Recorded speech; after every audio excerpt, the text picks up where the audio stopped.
काया के रोग से मुक्त। एक बात और आपसे कहेंगे, उतारिएगा।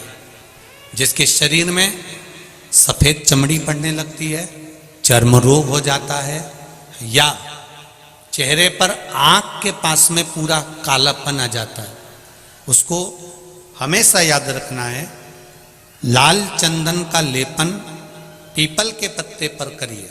काय पर करना है? पीपल के पत्ते पर लाल चंदन का लेपन करिए। लेपन कर कर सोमवार की अष्टमी के दिन उसको लेपन कर कर वापिस निकाल कर शंकर भगवान पर उसका धीरे धीरे त्रिपुंड बनाकर लेपन करना प्रारंभ करिए। जब आप त्रिपुंड बनाकर लेपन करना प्रारंभ करें, उसके बाद उस चंदन को जो सोमवार की अष्टमी है तब निकाल कर लिया है और निकाल कर लाकर उसको डब्बी में रख लें। उस चंदन का प्रयोग चर्म रोग के स्थान पर थोड़ी थोड़ी मात्रा में करना प्रारंभ करें, पानी के साथ मिलाकर। परंतु उस चंदन को केवल 6 से 7 दिन में प्रयोग करिएगा, ज़्यादा नहीं। धीरे धीरे चमड़ी, परंतु उसको सोमवार की अष्टमी के दिन सिद्ध कर कर बनाना है। उसको सोमवार की अष्टमी के दिन चढ़ाना है श्री शिवाय नमस्तुभ्यम या ओम नमः शिवाय या पंचाक्षर मंत्र या महामृत्युंजय मंत्र, जो आपको आता हो, शिव जी का जो नाम आपको याद हो उसको बोलकर चढ़ा दो।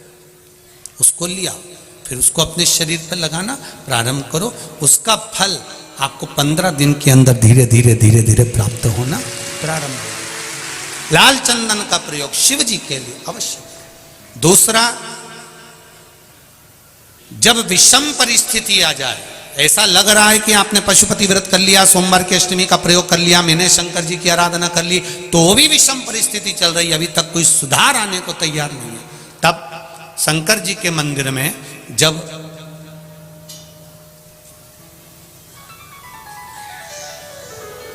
बेलपत्र चढ़ाने के लिए आप जाएं, तब प्रयास करिएगा कि बेलपत्र को, अशोक सुंदरी का स्थान सबको मालूम है ना? बोलो, जम के बोलो जरा, मालूम है सबको? अशोक सुंदरी वाली जगह पर बेलपत्री को, डंडी वाली जो जगह है जहां से पानी बहकर जाता है, उधर रखना। उसी बेलपत्री को वापिस उठाना है।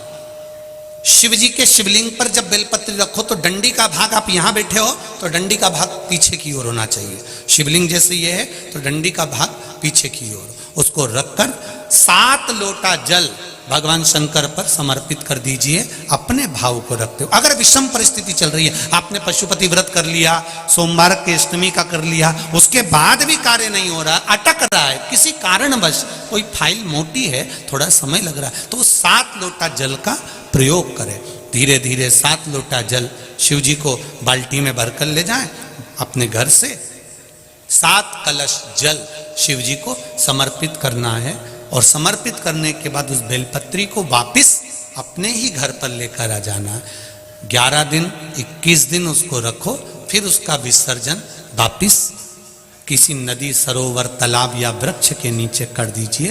बाबा हाथ पकड़कर बाहर निकाल ही देगा। परिस्थिति अगर बहुत विचित्र, विषमता, बहुत विषम परिस्थिति में उस जगह पर इसका प्रयोग कर सकते। शंकर भगवान को रिझाना, बेलपत्र का प्रयोग भगवान शिव को रिझाने का जो आनंद है, शिव को जो मनाने का आनंद है, वो एक